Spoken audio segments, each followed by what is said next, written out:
Hello, everyone. Welcome to Ongoing Mastery, Presenting and Speaking, the podcast, and the chat. Hi, Kelly. How are you today?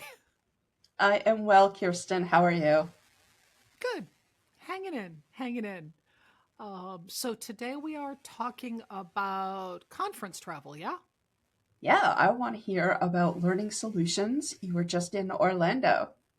Yes. And one of the interesting things, and the people in the learning and development community can get a chuckle out of this, there is learning, there's learning solutions, there's training, there's tech learn. So after a while, you're like, which one was this?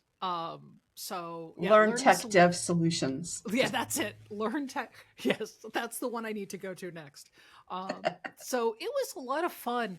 I I definitely need to plan accordingly because Yeah. I waited to book, and so I booked late, and I was being cheap, so I just booked the day before and the day after, and then the day of my speaking, and I'll explain why I do that in a minute. And then afterwards was like, oh, okay, you know what? I actually really want to see my friends. I want to spend some more time at the conference. So I went and then reached back out, expanded my airfare, and then reached out to the hotel, and they said, we are full. We are Yeah. 100% full. You are SOL. So sorry. And so I showed up just as most of my friends were leaving.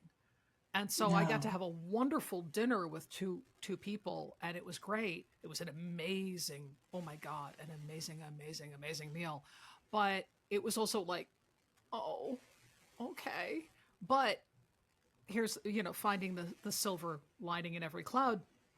Because of that, I decided, you know what? I'm going to go ahead and treat myself to the spa. So I had the most decadent, ridiculous, like 100-minute everything, wrap you up like a burrito, the whole 9 yards spa treatment. That was wonderful. Uh, my session was great. It was on building engagement in online learning events and online, sessions. And it was, oh God, I'm trying to think of how many people. It was a pretty decent sized group and like 30 some people. Yeah. And there was two new folks and a lot of experienced people, so we got to have a good discussion about how people handle things and what the differences are between in-person presenting and online. Yep. So it was good.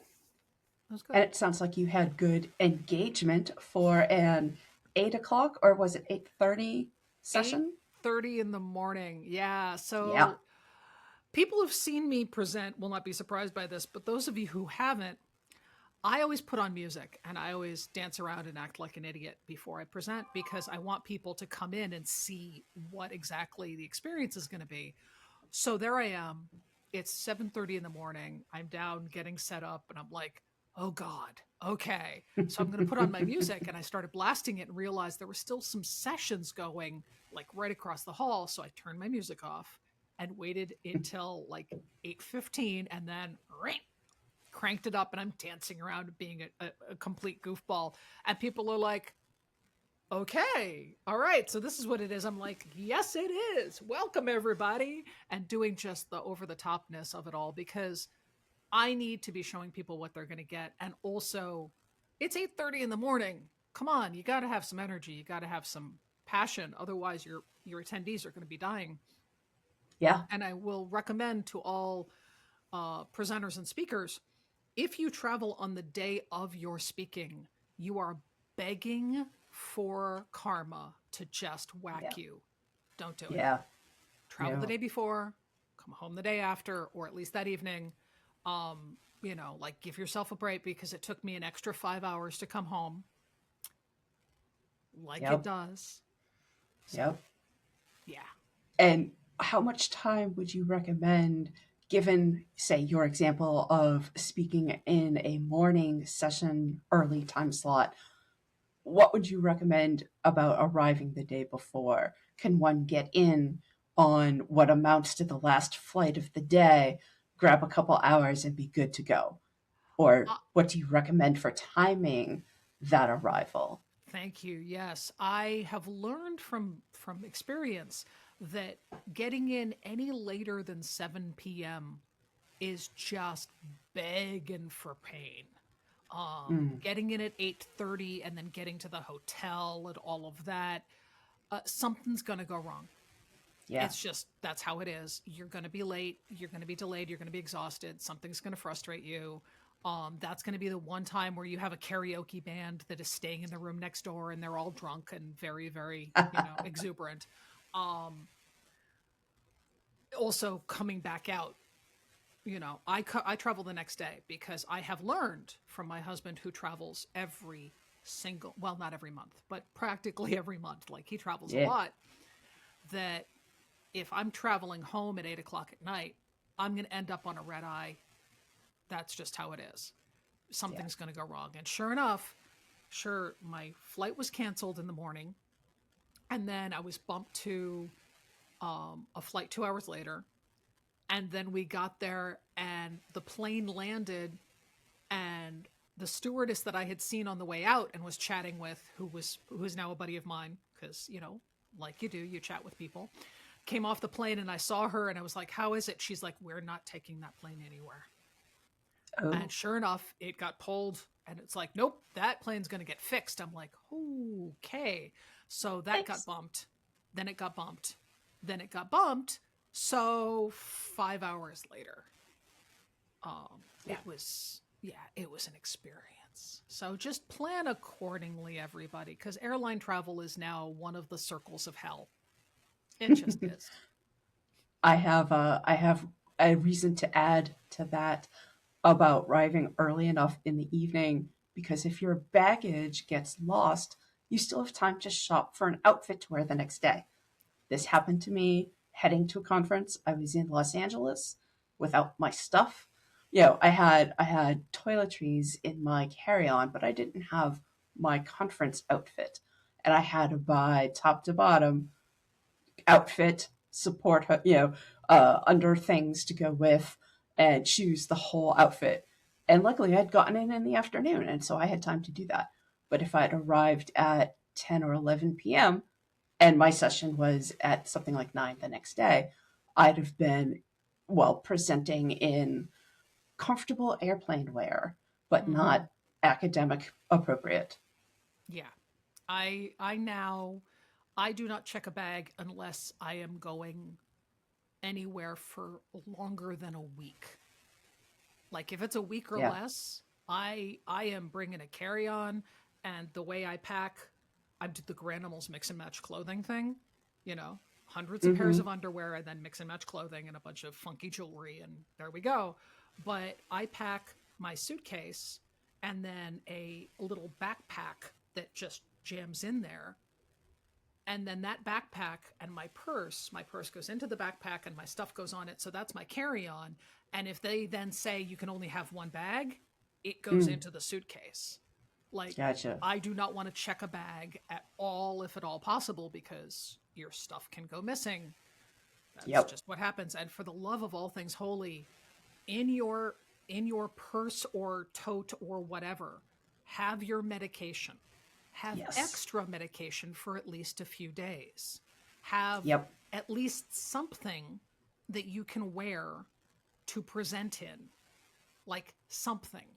Like, your airplane wear should be comfy, but you know, do something so that you're not up there in your ratty jeans and your rock and roll t-shirt, if that is not the kind of look you want to be giving.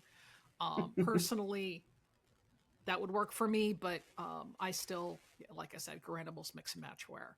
So, you know, So this kind I of wanted to ask. stuff. Yeah. I wanted to ask if you had some concerns about going to a conference in Orlando. Mm. As you know, there's a travel advisory because of the Florida governor's policies and kind of war on Disney right now. And I Yeah. just want to know your thoughts as someone who's an ally. Yeah, it's a strong concern for me because I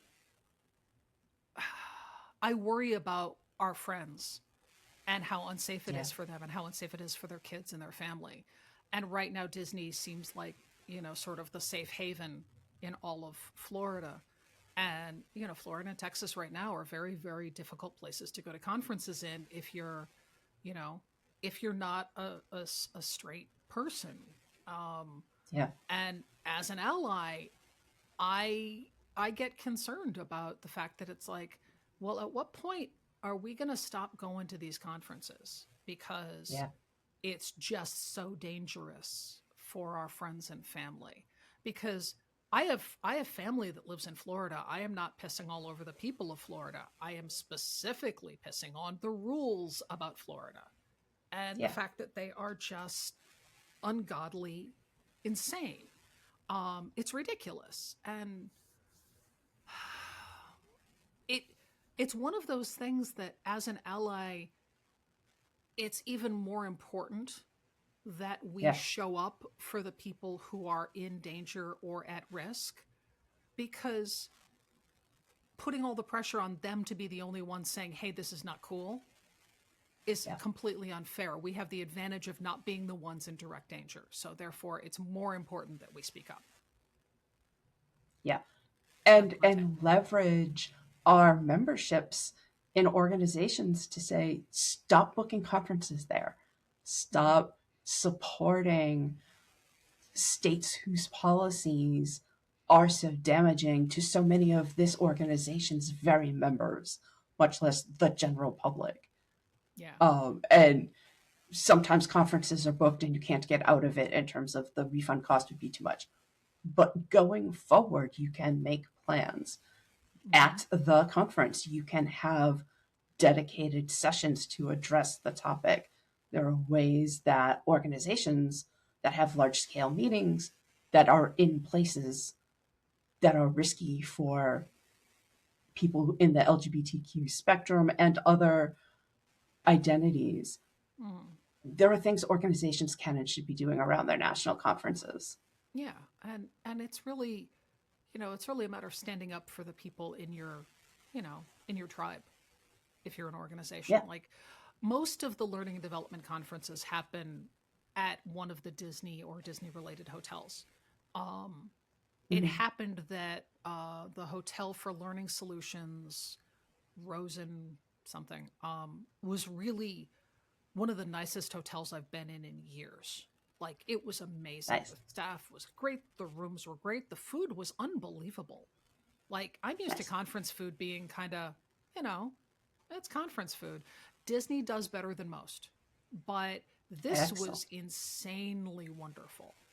Um, I, my friend Debbie, introduced me to a friend of hers, and we went to dinner at this Italian place, and it was a high end, so it was our basically I'm using all my all my per diem as it were, for this one meal, and it was the best lamb I've ever had.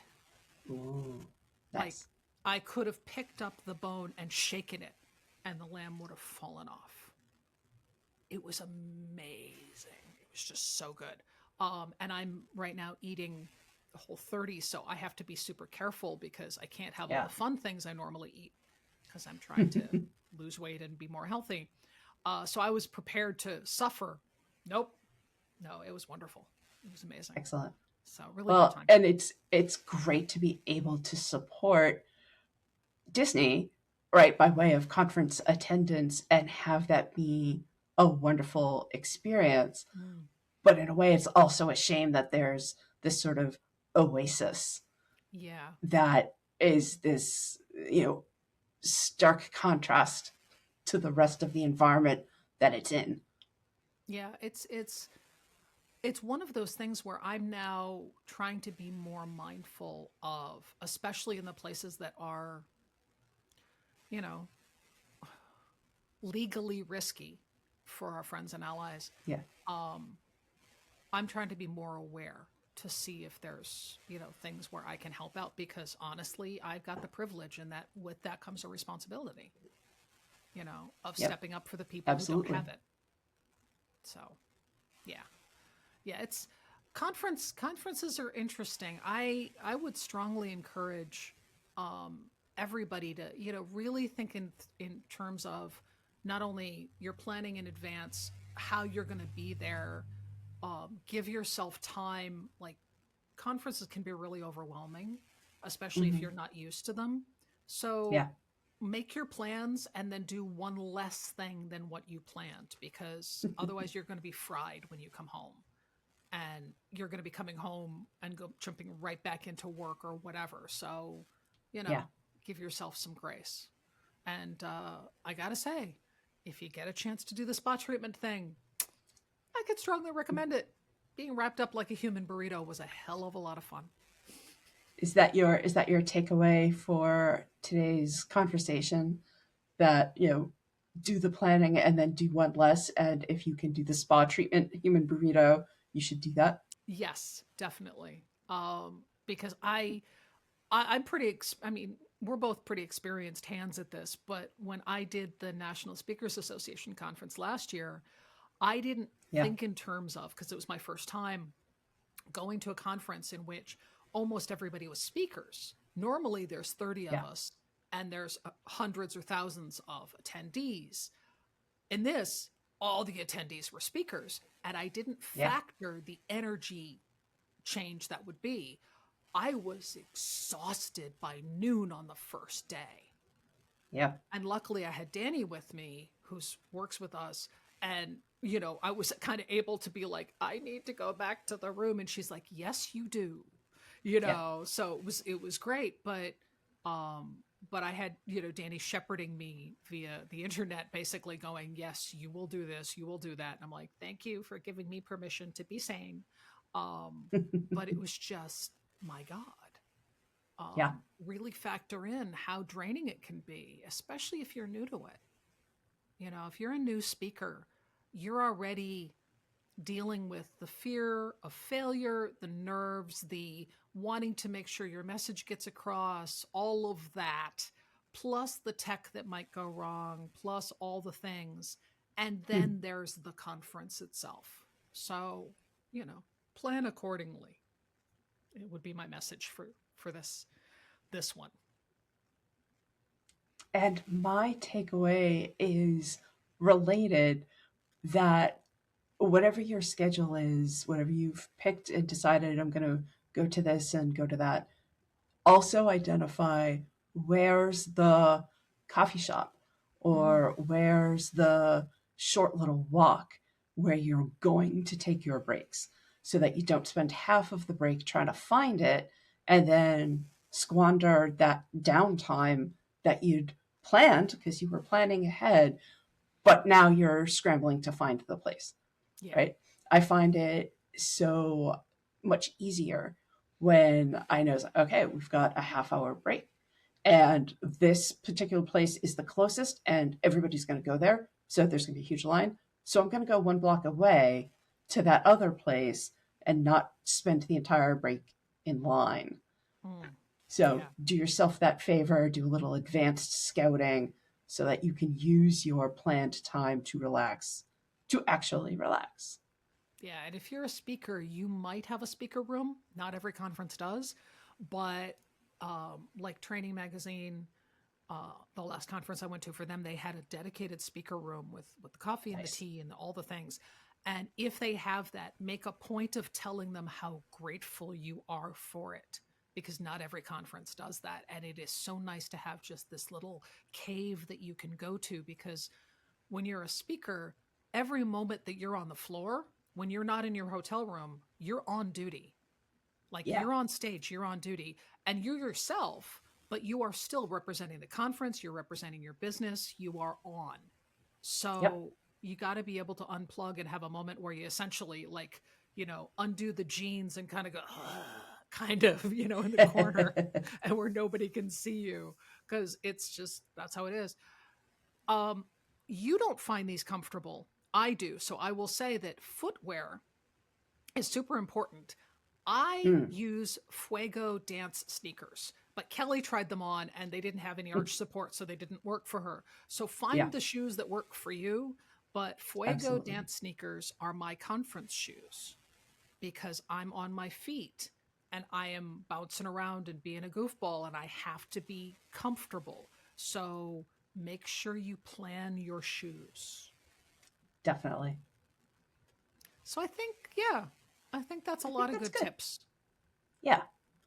Okay, awesome.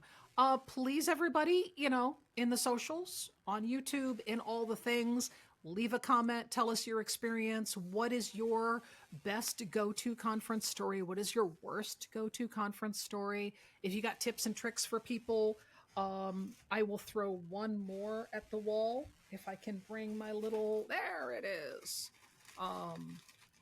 If you are a speaker and you do not have this throat coat tea, get some Yes. throat coat tea and put it in your bag, because all speakers should have this. It is amazing. I And carry yeah, it in my bag along with a variety of tea because I'm a tea snob and I don't like just generic tea bag. you're not a tea snob. You are a tea respecter. I do. Respect the leaf. Respect the leaf. That's going to be a message from today. Respect the leaf. All right.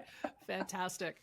Thanks for watching. Thanks for listening. We will see or catch up with you next time. Cheers.